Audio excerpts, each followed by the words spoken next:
जय शिवराय, मी दिव्या। आज मी गावी आले ओटिंगसाठी। त्यात मी खूप सारे झाडं घेऊन आले, पण एक मोठा प्रॉब्लेम झालेला, माझी गाडीच बंद पडलेली। सगळं सेट केलं आणि गाडीच बंद पडली। त्याच्यानंतर मग किक मारली, किकने चालू झाली। मग गॅरेजला नेली तर बॅटरीच गेली। मग गॅरेजवाल्या दादाने त्याची बॅटरी दिली आहे मला, त्याने मी गावी आले। आता परत संध्याकाळी जायचं आहे मला। माझी बॅटरी मी चार्ज करायला त्याच्याकडेच ठेवले, दादाकडे। आता मी खूप झाडं घेऊन आले, हे बघा 7-8 झाडं घेऊन आले। आज तर माझी हालत एकदम बेकार होती। खूप मोठे मोठे झाडं घेऊन आले मी आज। हे बघा, इथे गुलाब आहे, निंबन आहे, नारळ आहे, परत कोरफड आहे। खूप काही आणलं आहे। इकडे आमच्या फाटे आहेत, कमी फाटे आहेत, आतमध्ये ठेवले आहेत। प्राजक्ता आणला आहे। हा आमचा वाडा। झाडच मला खूप आवडतात, माझ्या आईला आवडतात, माझ्या बहिणीला आवडतात। आता स्कूटी धुते थोडीशी म्हणजे स्कूटी धुते। हां, हे बघा, हे आपली ॲक्टिवा। स्कूटी धुवून तयार आहे। तर आपल्याला फक्त घरी जायचं आहे, अजून ओढ द्यायचं बाकी आहे। बस टाईमपास काही नव्हतं म्हणून स्कूटी धुवत होते। वोटिंग आहे, हे झडपीची शाळा। इकडे आपलं घर आहे। मी आणि आई ओट करून आलो। हे बघा, ओट डन झालंय। आता आई आपल्याला सांगेल 2 शब्द ओटबद्दल। जे काही वोटिंग कराल ते विचार करून वोटिंग करा। पैशाच्या नादात पडू नका, पैशाला हे करू नका। हे वोट खूप आपलं महत्त्वाचं असतं, आपल्या जनतेसाठी खूप महत्त्वाचं असतं। कारण का जनतेच्या जीवावर समोरचा कोणीतरी वरती येत असतो आणि त्याने त्याचा लाभ स्वतःसाठी न घेता जनतेसाठी केला पाहिजे, जनतेचा विकास केला पाहिजे। याच्यासाठी आपलं ओट खूप महत्त्वाचं आहे। त्याच्यामुळे पैसा आज आहे, उद्या नाहीये। लोकांनी आपल्या ओटवर किंवा आपण ज्याला वोट करतोय त्याने आपल्यासाठी काहीतरी केलं पाहिजे, किंवा जनतेसाठी, म्हणजे आपण म्हणजे आपली पूर्ण जनता, त्यांच्यासाठी काहीतरी केलं पाहिजे, ना की त्याचा भलं बघितलं पाहिजे। तर वोट करत असाल तर विचार करून वोट करा। जो आपल्यासाठी आपण त्याच्यासाठी असलो पाहिजे, ना की ते एक दिवस आपल्या किंवा वोटिंगच्या आधी ते आपल्या मागे येणार आणि त्याच्यानंतर आपल्याकडे बघणार नाही। अशा लोकांसाठी नाही, जे आपल्या कायम मागे असणार किंवा आपला विकास बघतील, अशा लोकांना वोट करा, देशाचा विकास करतील। आता मी आहे आमच्या कुडाच्या घरात। ही चूल दिसते तुम्हाला, तिथे आम्ही भाकरी आणि आंघोळीसाठी पाणी करतो।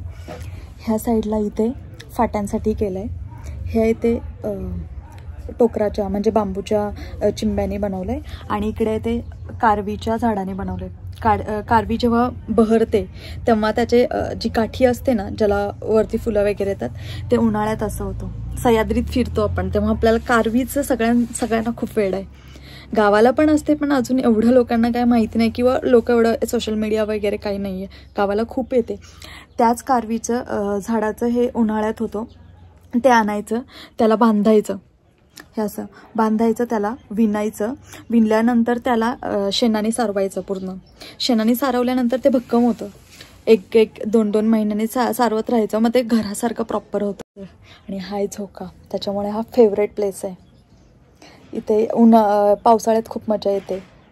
बाहेरून आल्यावर पूर्ण शेकायचं, बसायचं, चहा प्यायचा। पावसाळी सगळेजण इथेच असतात। आता उन्हाळ्यात गरम होतं म्हणून लोक आतमध्ये असतात फॅनच्या खाली, पण मी तर मोस्टली इथेच असतं, कारण का झोका आहे म्हणून। जिथे झोका तिथे मी। माझं फेवरेट प्लेस आहे। घरात पण आहे, पण घरात एवढं काही मजा नाही येते जेवढं झोका द्यायला भेटत नाही, पण इथे भेटतो। वाड्यात एक बांधायचा आहे। वाड्यात बांधल्यावर संध्याकाळी वाड्यातच। कसं वाटलं तुम्हाला आमचं कुडाचं घर? इकडे कोंबड्यांसाठी केलंय, इथे पण आईने समोर पण केलंय। कोणी लहानपणी पेप्सी खाल्ली आहे? कॉमेंटमध्ये सांगा। मी तर पूर्ण लहानपण घालवलंय। ही उन्हाळ्यात रोज 2-3 टाईम। कोणी दिला 1 रुपया, छोट्या असताना 1 रुपया दिला का खुश व्हायचं। हे मँगोची। कॉमेंटमध्ये सांगा तुमची कोणती फेवरेट पेप्सी आहे। मी खूप खाल्लेत, खूप। आता पण मी घरी असली ना तर त्याचा पूर्ण बॉक्स घेऊन येते, आणि मग आता एवढी मजा नाही राहिली, पण मी आठवण आल्यावर घेऊन येते। अनन्या,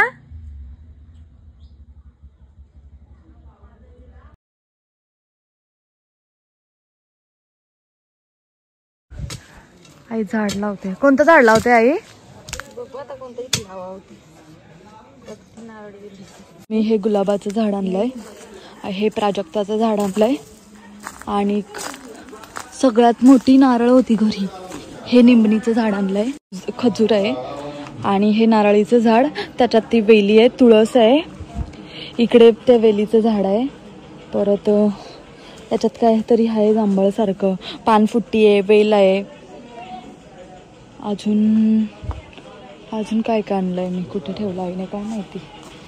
आईने लावायला घेतलंय आता. काय आई काय काय लावलंय बघू. मी त्या दिवशी झाडं आणलेत, त्याचा ब्लॉग पेंडिंग आहे अजून. हा जास्वंदीचं झाड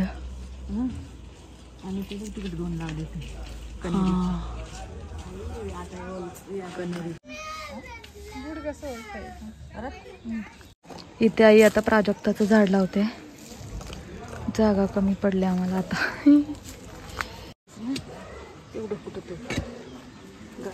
बिस्लरीच्या बॉटलमध्ये लावले त्याला 10 लिटरच्या. आता आई त्याच्यातून बाहेर काढते त्याला जमिनीत लावायला. कापून लगेच निघेल पण रियूजसाठी आई त्याला तसंच बाहेर काढते, म्हणजे ते परत यूज होईल. याच्यातून आपण काढलंय त्याला, इथे जमिनीत लावतोय. हे बघा, हे माझ्या इथे कोणतं तरी झाड आहे, मला नाही माहिती त्याचं नाव. तुम्हाला माहिती असेल तर कॉमेंटमध्ये सांगा. हे त्याचं फळ आहे आय थिंक. हे बघा, हे लाल त्याचं फूल आहे. आमची आई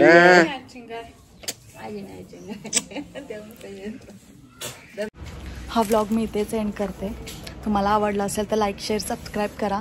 thank you for watching. Bye bye.